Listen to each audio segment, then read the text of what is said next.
Hello students, welcome to Edutap TET online classes. कैसे हैं आप सभी लोग? उम्मीद है बहुत अच्छे होंगे। तैयारी कैसी चल रही है? लाजवाब तैयारी चल रही होगी। सभी लोग बहुत मेहनत कर रहे हैं अपनी तरफ से। जब मैं लाइव सेशन लेता हूं और जो स्टूडेंट्स आंसर देते हैं वो बड़े प्यारे आंसर होते हैं, एकदम क्वेश्चन देखते ही वो आंसर दे पा रहे हैं, इसका मतलब बहुत अच्छी प्रिपरेशन चल रही है। और जिस स्टूडेंट ने अभी तक तैयारी शुरू नहीं की है और वो सोच रहा है कि तैयारी स्टार्ट करनी है, तो ये वीडियो उसके लिए भी बहुत बहुत ज़्यादा लाभदायक होने वाली है। तो स्टूडेंट सभी लोग ध्यान से ये वीडियो देखिए। जो मुझे लगा, जो मेरे दिमाग में आया, वही मैं शेयर करने वाला हूं कि कैसे आप लोग अच्छा स्कोर कर सकते हैं पेपर 2 में। क्योंकि पेपर 2 जो है पेपर 1 से थोड़ा टफ होता है, लेकिन बहुत ज्यादा टफ भी नहीं होता है। तो उसी के बारे में हम लोग डिस्कस करने वाले हैं कि अब जो बचा हुआ टाइम है उसे कैसे यूटिलाइज करें और किस तरीके से तैयारी करनी चाहिए। तो सबसे पहले हम लोग देखने वाले हैं कि how to score 20 marks in paper 2। आप में से कुछ स्टूडेंट ऐसे भी होंगे जिन्होंने कोर्स परचेज किया और काफी कुछ पढ़ लिया है। कुछ स्टूडेंट ऐसे होंगे जो सिर्फ यूट्यूब चैनल फॉलो कर रहे हैं, वहां से भी उन्हें काफी सारी चीजें मिल रही होगी। लेकिन कुछ स्टूडेंट ऐसे भी होंगे जो सोच रहे होंगे कि क्या कोर्स परचेज करें या ना करें, या क्या इतना जो अभी हमारे पास 2.5 मंथ बचा हुआ है, कोर्स परचेज करके कोई फायदा होगा या नहीं होगा। तो पहले, क्योंकि काफी सारी कॉल्स आई है, काफी सारे ईमेल्स आई है मेरे पास, तो ये पूछने के लिए कि क्या अभी कुछ फायदा हो सकता है कोर्स परचेज करके, मैं कह रहा हूं गारंटेड फायदा होगा। पिछले साल मैंने कुछ स्टूडेंट्स के इंटरव्यू लिए हैं और उसमें वो भी स्टूडेंट थे जिन्होंने 1 महीना एग्जाम से 1 मंथ पहले ही कोर्स परचेज किया और उसके बाद भी पेपर क्लियर कर दिया। बस आपकी स्ट्रेटेजी अच्छी होनी चाहिए, आपकी प्लानिंग अच्छी होनी चाहिए। प्लान में होगा दम तो कामयाब होंगे हम। ठीक है, चलिए। तो स्टूडेंट देखिए, सबसे पहले मैं 2.5 मंथ जो बचा हुआ है ये आपके सामने लिख दिया मैंने कि 2.5 महीने अभी हमारे पास बचे हुए हैं। मैं एक ही बात पे जोर देते हुए आया हूं अभी तक, और वो आज भी मैं उसी पे जोर देने वाला हूं कि प्रीवियस ईयर के क्वेश्चंस, जो प्रीवियस ईयर के क्वेश्चंस है वो आपको करने पड़ेंगे, ईमानदारी के साथ करने पड़ेंगे, और एक बार नहीं, कम से कम 2 बार करने पड़ेंगे। जब तक आप प्रीवियस ईयर के क्वेश्चन नहीं करेंगे तब तक आपको ये पता ही नहीं चल पाएगा कि क्वेश्चन किस तरह के आते हैं। एग्जाम में जो है, एग्जाम का पैटर्न क्या होता है, किस टॉपिक के कितने क्वेश्चन पूछे जाते हैं, कहां से पता चलेगा? प्रीवियस ईयर के क्वेश्चन से पता चलेगा। स्टूडेंट कोर्स वालों को पता है कि मैंने जो है मैथ में 23 टॉपिक बनाए हैं पेपर 2 के लिए। एक आधा टॉपिक नहीं बनाया, 23 टॉपिक, मतलब एक एक टॉपिक को बहुत अच्छे से एक्सप्लेन किया शानदार तरीके से। ठीक है, तो पहला पॉइंट तो हमारा ये है कि जिन्होंने अभी तक नहीं किया, जिन्होंने कर लिया बहुत अच्छी बात है, जिन्होंने एक बार किया है तो वो एक बार और प्रीवियस ईयर के क्वेश्चन सॉल्व करें। जिन्होंने अभी तक एक बार भी नहीं किया है, आज से ही प्रीवियस ईयर के क्वेश्चन सॉल्व कर दे। मार्केट में बहुत सारी बुक्स है जहां पे प्रीवियस ईयर के पेपर दिए गए हैं। 2011 से लेकर 2018 तक के सारे पेपर आपको मिल जाएंगे और आपने सारे ही क्वेश्चन 2-2 बार कर डालने हैं। वहां से पता तो चले कि पेपर किस तरह का आता है और कौन से टॉपिक ज्यादा पूछे जाते हैं, कैसे पता चलेगा? स्टूडेंट, दूसरा पॉइंट मेरा ये होगा कि टारगेट करना है मेन टॉपिक्स को। मैथ की ही बात कर रहे हैं और कंटेंट की बात कर रहे हैं, टारगेट करना है जो मेन टॉपिक है, वो जो जहां से क्वेश्चन पूछे जाते हैं हमेशा। जो अभी तैयारी करना शुरू कर रहे हैं उनके लिए मैं बता रहा हूं, जो पहले से तैयारी कर रहे हैं उन्होंने तो सब कुछ कर लिया होगा। अब जो मेन टॉपिक है वो कौन कौन से हैं अगर मैथ में बात करें तो सबसे पहले नंबर सिस्टम। नंबर सिस्टम एक ऐसा टॉपिक है जहां से 2 क्वेश्चन तो हमेशा पूछे ही जाते हैं, कभी कभी 3 क्वेश्चन भी आ जाते हैं। तो यहां से आपने नंबर सिस्टम में क्या होता है, यूनिट डिजिट कैसे फाइंड आउट करेंगे, एक तो इस तरह का होता है। दूसरा क्या होता है, नंबर्स के बारे में इंफॉर्मेशन मांग लेता है कि होल नंबर क्या होता है, परफेक्ट नंबर क्या होता है, इस तरह के नेचुरल नंबर क्या होता है, प्राइम नंबर किस तरीके से फाइंड आउट करते हैं। प्राइम नंबर पूछ लेगा कि बताइए कौन सा नंबर प्राइम है या कौन सा प्राइम नहीं है। उसके बाद स्टूडेंट्स आपसे पूछ लेगा डिविजिबिलिटी रूल कि 9 से डिवाइड करके क्या रिमाइंडर बचेगा, रिमाइंडर थ्योरम उसे बोलते हैं। वो सारी की सारी चीजें मैंने यहाँ पे कराई हुई है और यूट्यूब पे भी काफी वीडियोज इसके ऊपर डाली है। ठीक है, चलिए। अब स्टूडेंट्स, जो मेन टॉपिक के बारे में बता रहा हूं, जो दूसरा मेन टॉपिक है वो है रेशियो एंड प्रोपोर्शन। यहां से अगर डायरेक्ट क्वेश्चन भी नहीं आता है तो जो अदर टॉपिक है वहां पे कॉन्सेप्ट रेशियो के बहुत ज्यादा यूज होते हैं। कौन कौन से टॉपिक हो सकते हैं, आप चाहे कोई सा भी टॉपिक उठा लीजिए, चाहे वो एडवांस मैथ का हो चाहे वो अर्थमेटिक का हो। एडवांस मैथ मेरा कहने का मतलब है जैसे geometry, trigonometry, mensuration, 2D 3D, वहां पे भी रेशियो यूज होना ही होना है। तो ये एक ऐसा, ये जड़ है, रेशियो एंड प्रोपोर्शन क्या है, जड़ है क्वांट की। तो मैथ अगर आपने समझना है, क्वांट आपने समझना है तो रेशियो आपको आना चाहिए। जब तक रेशियो नहीं आएगा तब तक आपको बात समझ में नहीं आ पाएगी। आपको पता है मैंने यहाँ पे एलसीएम एचसीएफ नहीं लिखा है क्योंकि मैंने रेशियो में इसके मेथड से ही एलसीएम एचसीएफ निकालना सिखाया हुआ है आपको। एलसीएम सिर्फ और सिर्फ किससे, रेशियो से डायरेक्ट, ये बात हमारी हो चुकी है, तो ये टॉपिक बिल्कुल नहीं छोड़ना। उसके बाद आता है परसेंटेज, तो परसेंटेज आप सोचना भी मत कि परसेंटेज छोड़ के चले जाए, क्योंकि परसेंटेज सिर्फ एक टॉपिक नहीं है, परसेंटेज तो अपना एक है, उससे जुड़े हुए कौन से टॉपिक है, प्रॉफिट एंड लॉस, लाभ और हानि, परसेंटेज और रेशियो से ही सॉल्व होगा। Simple interest, compound interest, mensuration के क्वेश्चन में भी परसेंटेज आ जाती है, ठीक है। मेंसुरेशन के क्वेश्चन में किस तरीके से आ जाती है कि रेक्टेंगल है, रेक्टेंगल की लेंथ को जो 20% बढ़ा दिया, ब्रेथ को 30% घटा दिया, तो बताइए एरिया में क्या इंक्रीमेंट या डिक्रीमेंट आया परसेंटेज में।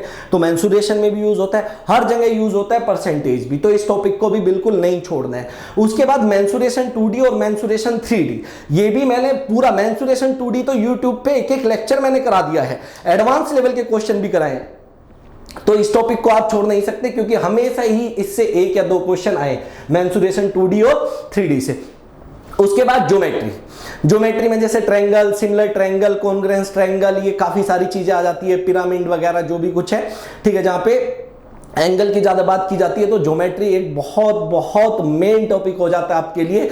और ज्योमेट्री सिर्फ एक टॉपिक नहीं है, उसके अंदर भी काफी सारे टॉपिक है जो कि हमें पढ़ने हैं, तो काफी ज्यादा बड़ा कोर्स हो जाता है, सिलेबस हो जाता है किसका, मैथ का, किसके लिए, पेपर 2 के लिए स्टूडेंट। उसके बाद एलजेब्रा, एक क्वेश्चन एलजेब्रा से आपको मिलेगा, लेकिन अगर बात करें स्क्वायर रूट और क्यूब रूट, रूट्स का मतलब यहां पे लिखा है मैंने स्क्वायर रूट और क्यूब रूट, 2018 में स्क्वायर रूट और क्यूब रूट से 3 क्वेश्चन पूछे गए थे। स्क्वायर रूट और क्यूब रूट से कितने क्वेश्चन पूछे गए थे, 3 क्वेश्चन, तो ये छोड़ना ही नहीं है टॉपिक।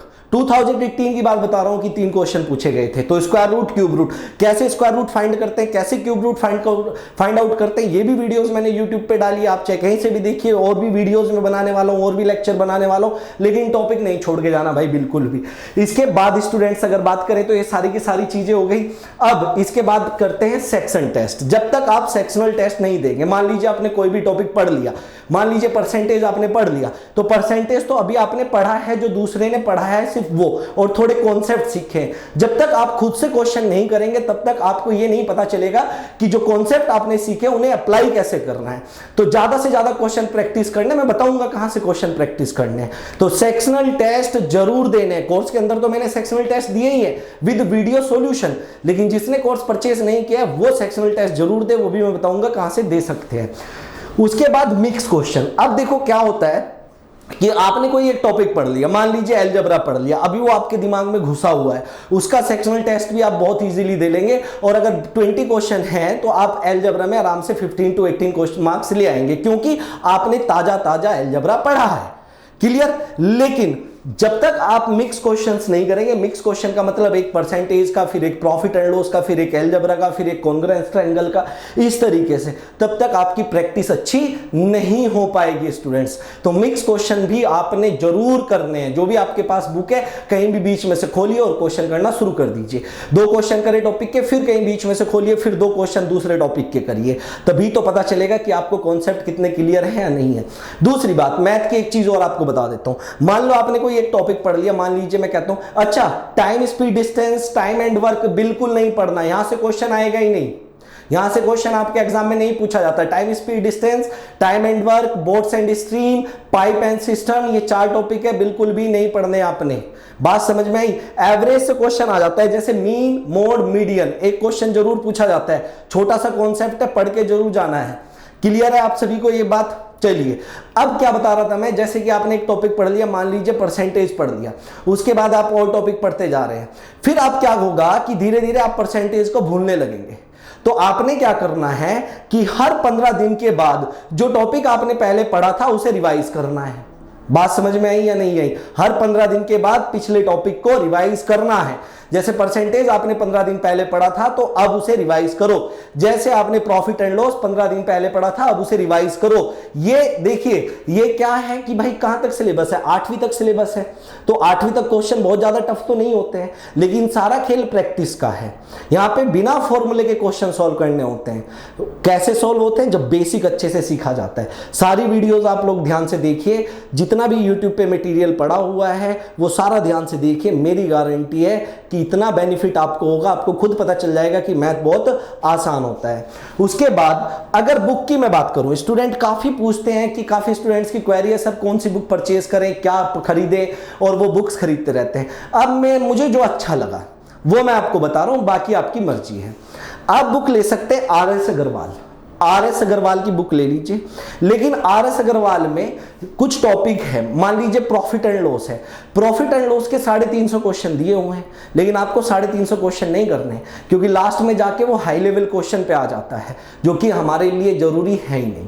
हमारे लिए जरूरी क्या है, जो हमारे कोर्स में आता है। कोर्स से अलग जो आएगा वो बाद में पढ़ लेंगे, पढ़ने के लिए पूरी जिंदगी पड़ी हुई है, फिलहाल हमें उतना पढ़ना है जितना हमारे कोर्स में आता है।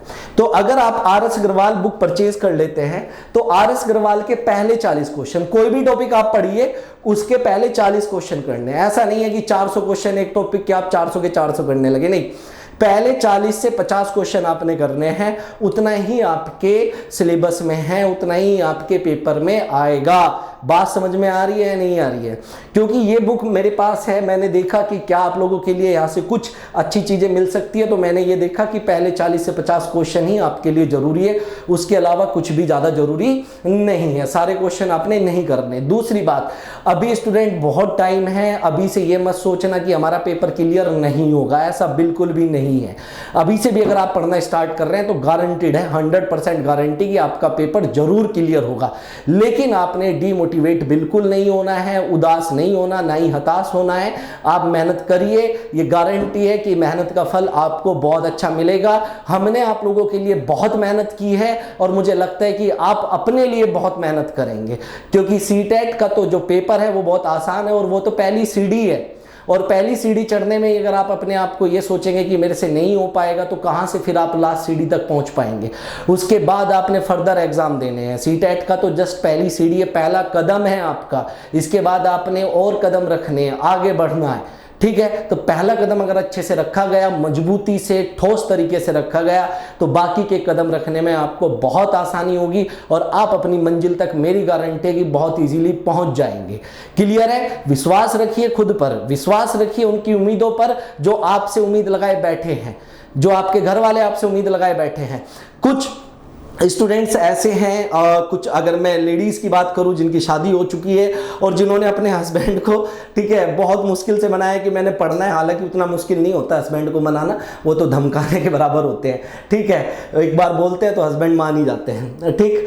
तो फिर भी कुछ कहते हैं कि हमने बहुत ज़बरदस्ती मनाया कि हमें फर्दर तैयारी करनी है, आगे पढ़ना है, तो बहुत मुश्किल से चांस मिल पाया है। बाहर जाके नहीं पढ़ सकते थे, कोर्स ने बड़ी हेल्प की है कि घर में ही बैठ के हम लोग पढ़ रहे हैं। तो वो स्टूडेंट जो कि अदर काम वर्क भी कर रहे हैं, जॉब भी कर रहे हैं साथ में, और फिर भी तैयारी कर रहे हैं, मेहनत कर रहे हैं, तो वो भी स्टूडेंट है जो कि, और कुछ ऐसे हैं जो सिर्फ तैयारी ही कर रहे हैं। तो तीनों तरह के स्टूडेंट या चारों तरह के स्टूडेंट हैं, और मैं हर एक किसी से यही कहूँगा कि अभी हिम्मत नहीं हारनी, अभी बहुत टाइम बचा हुआ है, अभी खेल खत्म नहीं हुआ, अभी तो खेल शुरू हुआ है, पहला कदम है, मेहनत के साथ रखना है। हम भी अपनी तरफ से पूरी कोशिश करेंगे। जो अभी 2.5 मंथ बचा हुआ है, रेगुलर वीडियोस देंगे आपको, एडवांस क्वेश्चन कराएंगे आपको, आप देखते भी होंगे, लाइव सेशन में भी देखते होंगे, रिकॉर्डेड लेक्चर्स में भी आप लोग देखते होंगे, या तो मैं हुआ, सोनिया मैम हुए, अंचित सर हुए, दानिश सर हुए, तो सभी लोग बहुत मेहनत कर रहे हैं कि जिससे आपका रिजल्ट बहुत अच्छा है। और उसके बाद जब आपका पेपर क्रैक हो जाए, क्लियर हो जाए, तो मैं आप लोगों का इंटरव्यू लूँ और आप अपनी अच्छी स्ट्रेटजी हमारे साथ शेयर करें। क्लियर है स्टूडेंट्स? अगर आपको वीडियोस अच्छी लग रही है, ये पता, अगर कुछ लग रहा है कि हाँ मोटिवेशनल है, तो लाइक जरूर करें। जिसने अभी तक हमारे चैनल को सब्सक्राइब नहीं किया है वो चैनल को सब्सक्राइब भी कर दें। अगर कोर्स के रिगार्डिंग या कोई और प्रॉब्लम है तो आप हमें कॉल कर सकते हैं 8146207241 पे, ठीक है स्टूडेंट्स? अब एक स्टूडेंट की क्वेरी ये भी थी कि सर ये जरूर बताना कि जब हम लोगों ने पूरा कोर्स पढ़ लिया है और उसके बाद हम प्रैक्टिस टेस्ट कर रहे हैं या मिक्स क्वेश्चन का टेस्ट कर रहे हैं, तो हमें एक क्वेश्चन में कितना टाइम देना चाहिए। अब स्टूडेंट देखो, 20 क्वेश्चन आते हैं। अब 20 क्वेश्चन में से 5 क्वेश्चन तो ऐसे होंगे जहां पे आपका टाइम थोड़ा खर्च होगा, बात समझ रहे हैं ना? लेकिन 15 क्वेश्चन ऐसे होंगे जहां पे आपका ज्यादा टाइम नहीं लगेगा, मुश्किल से 20 से 30 सेकंड लगेगी। तो उन 15 क्वेश्चन में जो आसान क्वेश्चन है, प्रैक्टिस से ही पता चलेगा कि ये आसान है, बात समझ में आई ना? तो वहां से आप अपना टाइम बचाकर उन 5 क्वेश्चन को भी सॉल्व कर सकते हैं जो टाइम ज्यादा लेने वाले हैं। अब जो क्वेश्चन टाइम कम लेने वाला है, आप उसे भी ज्यादा टाइम दे रहे हो, तो फिर वो 5 क्वेश्चन कैसे हो पाएंगे? देखो 20 में से 12, 14 इतना तो सभी लोग कर लेंगे, लेकिन 20 में से 80 18, 19, 20 इतने क्वेश्चन कौन कर पाएगा? जिसकी प्लानिंग अच्छी होगी, जिसकी स्ट्रेटेजी अच्छी होगी, जो मेहनत कर रहा होगा। क्लियर है? तो मुझे पूरी उम्मीद है स्टूडेंट्स आप सभी 20 में से 18, 19 या 20 मार्क्स तो जरूर लाएंगे और मुझे बहुत खुशी होगी। तो स्टूडेंट आज के लेक्चर में इतना ही, आज की वीडियो में इतना ही। मेहनत करते रहिए, मेरी दुआएं आपके साथ है, एडुटैप आपके साथ है और आपका पेपर बिल्कुल क्लियर होगा, हमें पूरी उम्मीद है। धन्यवाद।